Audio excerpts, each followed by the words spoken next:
Hello, everybody. Welcome back to Parenting for a Peaceful Home. I'm Christina Louise, and I'm so excited to introduce you to my new friend, Bonnie, today because Bonnie is going to teach us how to get in touch with our own inner guidance and really start eating from a freedom-based energy rather than a self-sabotage, diet, yo-yo, kind of anxious, not sure what to do energy. So I'm so hope that you're ready to calm down and relax in your relationship with food. Bonnie has been in counseling now in the nutrition industry for almost 30 years. She's a certified intuitive eating counselor, and I'm just so impressed with her work and so excited to introduce you to her today. Welcome, Bonnie. Thank you so much for being a part of Parenting for a Peaceful Home. Thank you so much for inviting me. I'm so excited to be speaking with you. Love it. Love the topic. Good. So help me understand what intuitive eating really means.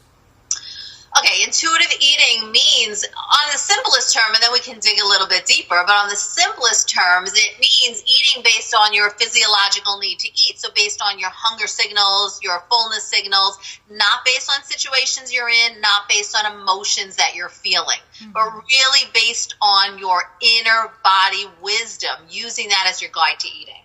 Does that really work? Oh, baby, it does. We were born that way. Tell me more.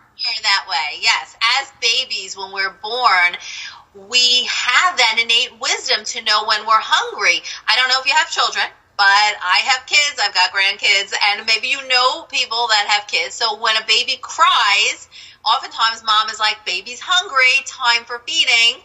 Baby now nurses or bottle fed, whatever, and baby's done, pushes away breast, pushes away bottle. But unfortunately, young or well-meaning moms are like, oh, the baby didn't have enough. And we often say, no, we have to eat, the baby has to have more, right? Yeah. And so, I mean, I did that as a young mom. I unfortunately didn't think my baby had enough and would then go to feed again and feed again, while all the while lips were pursed, didn't want. So basically, we're born an intuitive eater. So unfortunately, because of many different reasons, often people move away from that in their years. So, and we can get into the reasons why, but, you know, it could be well-meaning moms and parents for sure. There could be a lot of reward and punishment around food, force feeding, etc. There could also be, as you get older and you're not happy with your body, the multi-billion-dollar diet industry that is now saying, eat this, don't eat that. And it takes you further away from really listening to your body and trusting in your body. That makes so much sense to me because I feel like every time I go outside and look into like TV or magazines, I'm always being inundated with like, eat this, don't eat that. It's a different thing every day. I mean, there's certain vegetables now you're not supposed to eat. And I mean, it's just crazy. I understand why people are so confused and why this industry is so huge. What's the solution? The solution is to really understand that diets do not work. Diets don't work. Really, really, the key to getting the healthy body that you love is learning how to combine what I call my 3 essential ingredients. So it's a healthy mindset, it's caring support, and it's nutrition education. Because there's no diet that is going to help you lose the weight and keep it off forever. Diets are short term. I'm not saying you won't lose weight on a diet. When you cut out all these calories, you cut calories, you cut out food groups, major nutrients, you're going to lose weight if you're a good follower. Well, when you're a follower, you're a dieter. And each time you follow a diet and then you go off the diet and you follow a diet and you go off the diet, you're regaining what you've lost plus more. And now you feel like what? A failure, right? I can't believe it. Here I go again. Why can't I just stick to my diet? Mm-hmm. So not only are you ending up gaining all that weight back, but you are really doing damage to your own self-esteem and your self-worth. And you really feel like, oh, there must be a flaw in my character. When in fact, no, it's the diets that fail. So really standing up against the diet industry is so important. And it's so hard for people to do. It really is because the grocery stores are just full of things that we can't pronounce, and they use all this catchy like marketing, like, oh, it's fat-free, it's sugar-free, and you kind of get sucked into even the gluten-free stuff. But if you look at the ingredients list, it's just as bad as anything that you'd pay less for. I mean, this topic was so important to me to bring through to the moms who are watching, because I know firsthand how eating choices and styles can really affect mood, because I've dealt with eating issues and self-body and image issues my whole life. And I grew up as a kid with a parent who didn't know any better and who used food to nurture me. So when my mom couldn't be around because she was stressed out and she needed a break, or she had to work 80 hours a week to take care of me and my brother, she would often take us to the store and let us buy whatever kind of food we wanted. And so, of course, as a child, that was like bubble gum and cookie and candies and pizzas. And although I felt good, right, with the experience, I started gaining weight at a very early age. And for me as a kid growing up and going to school and being made fun of, I just wanted to bring your information through to these moms so that they know that there's a better way. And I feel like it's even more cost. How expensive is it to eat so that I am healthy and I'm not dieting and crashing? I mean, can we talk about the terms of not just money expense, but time expense? I mean, these moms are so stressed out. They have such a limited amount of time. Let's speak into how easy or not, or efficient or not, this could be for their family if they're opening up to making this switch to intuitive eating and more, healthier foods. Well, intuitive eating is really about trusting your body again. Okay. Let me clarify for the women, and I deal both with women and men, but mostly women on this journey. They're coming into this journey having hit diet bottom. Hit diet bottom basically means I cannot count another calorie, track another point, log another food, measure another ounce. I just don't want to do it. I don't have the bandwidth anymore. What is the next way? What is really the way that I'm going to have freedom and really peace with food and my body? And that's what I'm teaching and introducing as intuitive eating. And so intuitive eating is a process where you're really changing your relationship with food. And if you change your relationship with food, you can be a great role model for your children who might be perhaps sneak eating, not sure, if you have rules in your home of what you should or shouldn't be eating for yourself. Are you also giving out those rules to your children? Listen, it's so unfortunate with young children who are battling some, let's just say the pediatricians, for example, are saying, oh, you really need to lose weight, you're overweight. What does that do to a young child's self-esteem? For the longest time, pediatricians would send their patients to me and say, okay, put this particular boy, girl on a quote unquote meal plan. What we really know, a meal plan. And it was horrible. It was horrible. So instead of restricting, it's a matter of understanding that rules don't work around food. They've never served you well, and they never will. So to have a healthy mindset means to take conditions off of your food and not to be ruled by those conditions, and to really role model the same thing for your family, to really allow, to have balanced meals. I'm not taking away nutrition is very important to me. I am a registered dietitian. Nutrition is extremely important. But what you have to understand is that for a chronic dieter, somebody who is only used to eating based on outside their bodies, rules being told to them from a diet or a health professional or some book or some celebrity, then, nutrition rules, even from a registered dietitian, are heard more as rules. So I actually don't teach nutrition in the beginning of the intuitive eating journey. That's step number 5. I work that later once they're once they have an intuitive eater's ear that they can listen to. They can then take charge of their eating. So what I'm trying to say here is that it's a process that whoever's listening out there, right? If you are a chronic dieter, if you're an emotional eater and you've battled with your weight and your body and your food, and perhaps you're bringing those battles into the home, even if you don't realize it, kids hear everything. They hear when you look in the mirror and you say, oh, do I look fat today? They hear when you say, I can't have this, or oh, I messed up today. They hear it, they see it. And if we could just help you shift your mindset away from the diet mentality to really then role modeling, allowing yourself to eat all foods, taking conditions off, then your children will see the same thing. And eventually you'll move through your process and find that you're choosing lighter, healthier, shall we say, foods, not because you think you should, but because it feels great in your body. I love that.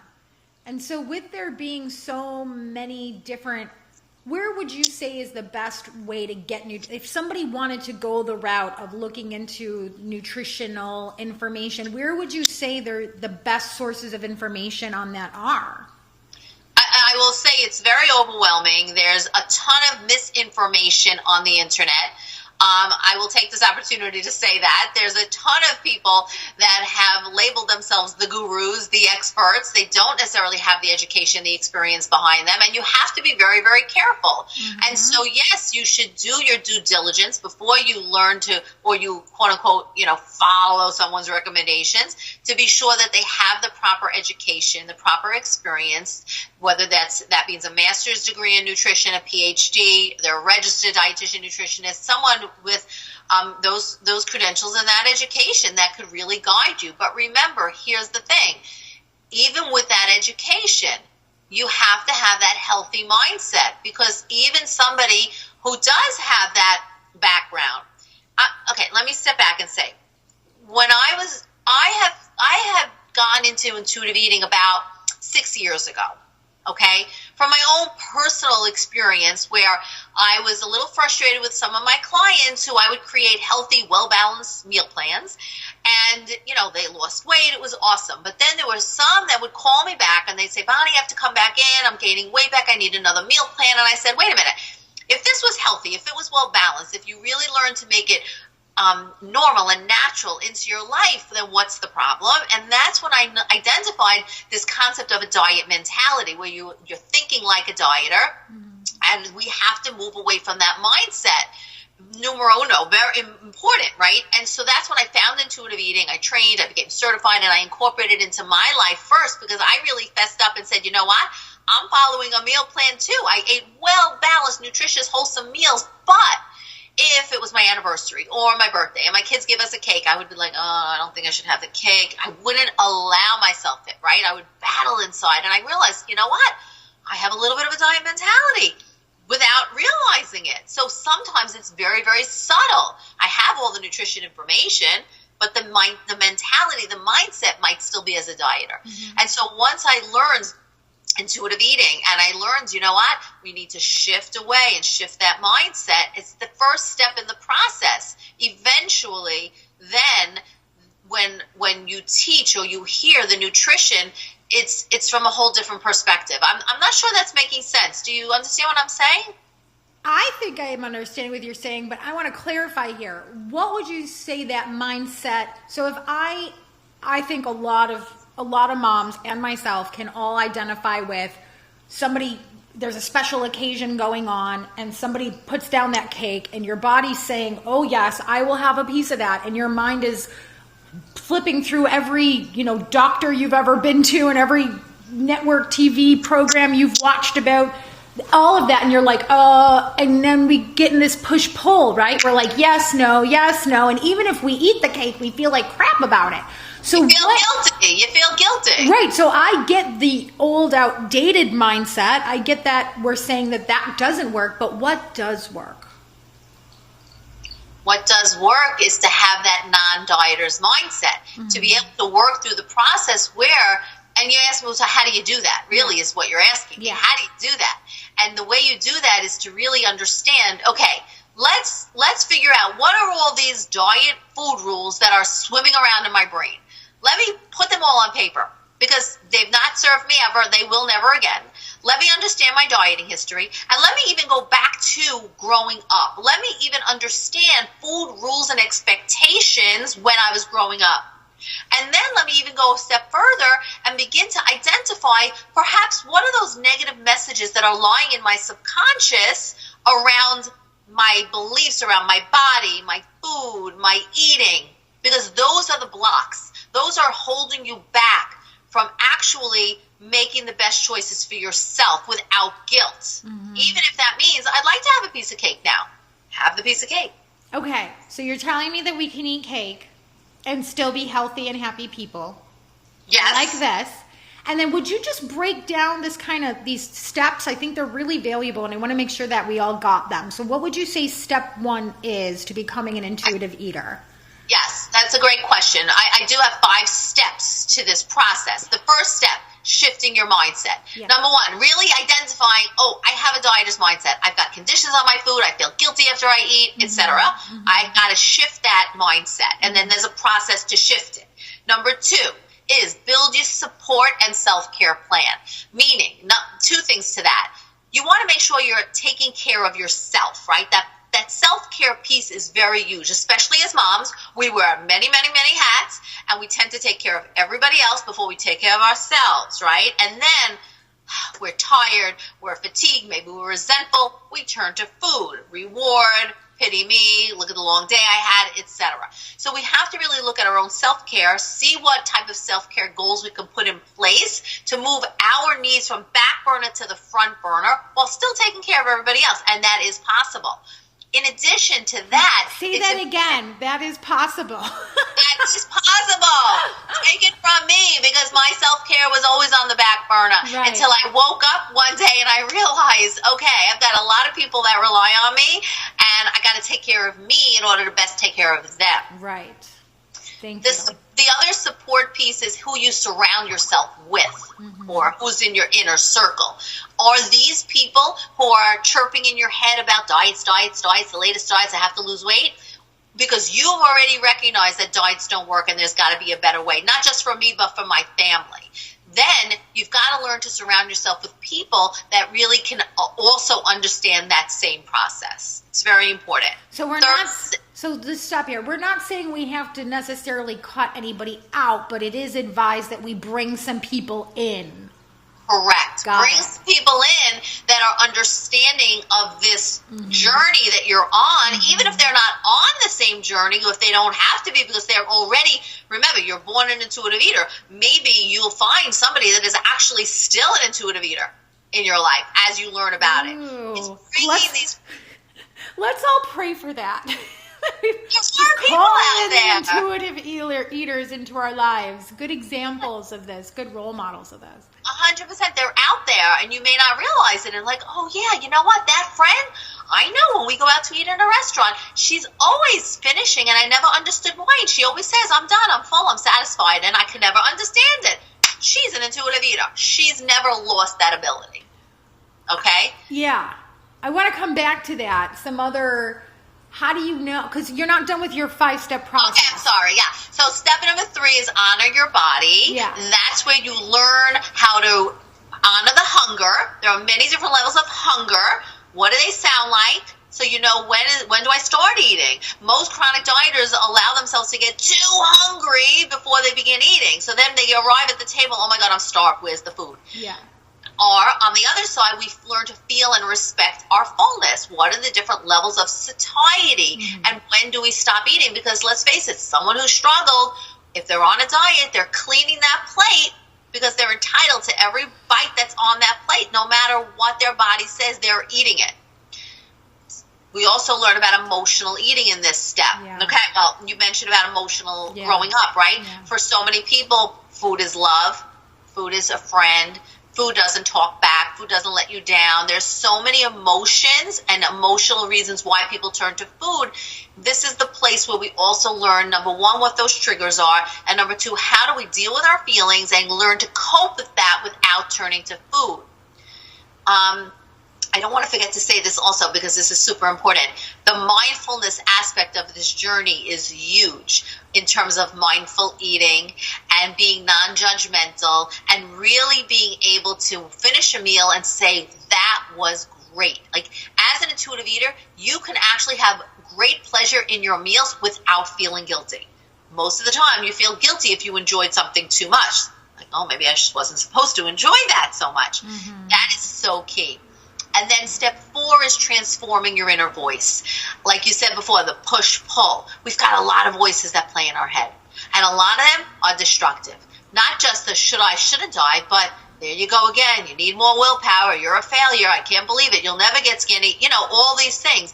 We want to take those destructive voices and get rid of them. Transform them into ally voices, powerful ally voices that are nurturing and they're kind to you. And with those voices, we learn to respect our bodies, respect where our bodies are at, what our bodies have done for us. And really it opens up this whole path of just joy around where you're at and appreciation of your body. It's beautiful. And now finally in step 5, now is where we return to nutrition.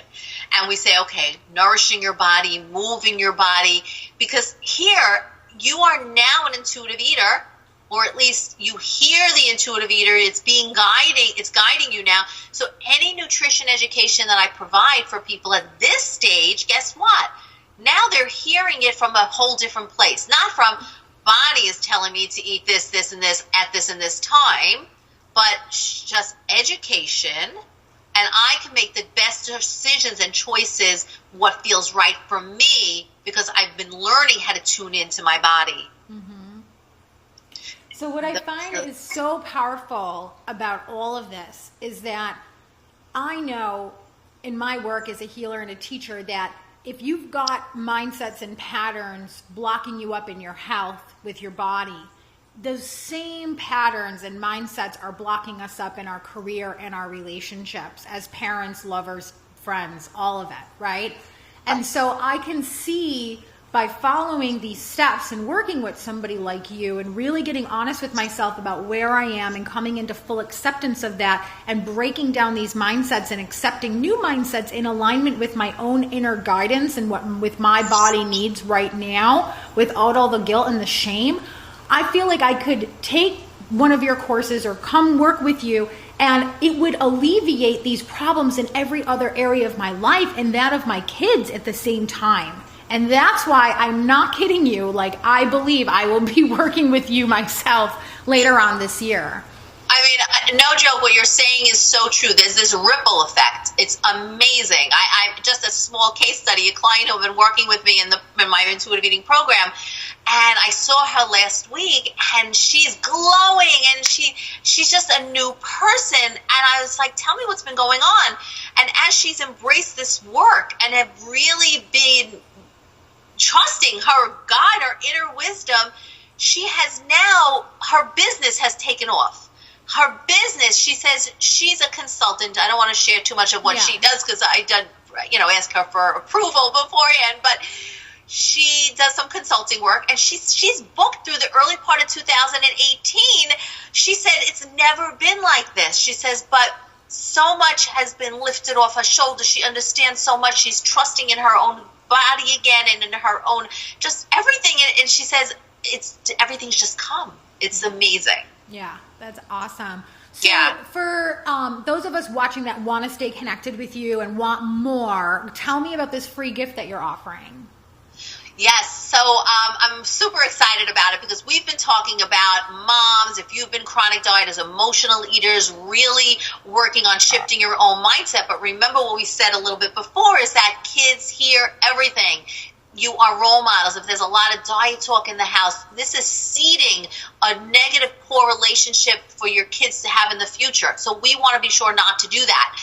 And so what I put together is 10 steps to raising a mindful eater for you to really help you take some of this information and weave it into your own home so you can raise a mindful eater. That's awesome. So go ahead and click the link below this video and grab your free gift from Bonnie. Bonnie, before we say goodbye, is there anything else that you want to leave our viewers with today? I do. I want to tell you all that you have it within you to really trust in yourself and your body and your food choices once again. You absolutely do. That intuitive eater is still within you. It's just buried deep down. And the work that we do is just about digging deep down into your gut, bringing it back up to the surface so you can utilize it again. And if anybody's interested in learning more about intuitive eating, I would encourage them to go to my website, dietfreeradiantme.com, because I've got a lot of videos and blogs and just many resources there to learn more about intuitive eating. That's awesome. Yeah, your website is full of a lot of great resources. But before you go over there, make sure you grab Bonnie's free gift that you can get only through this interview for a limited time. So click this link and grab her free gift, and then go over to her website and check out everything else she's got for you there. Bonnie, thank you so much for joining us today. It was such a beautiful conversation, and I know we helped a lot of people. And I want to thank all of you for participating and for showing up for yourself and your children. And God bless you, and I'll see you tomorrow with another video. Bye, everybody. Bye.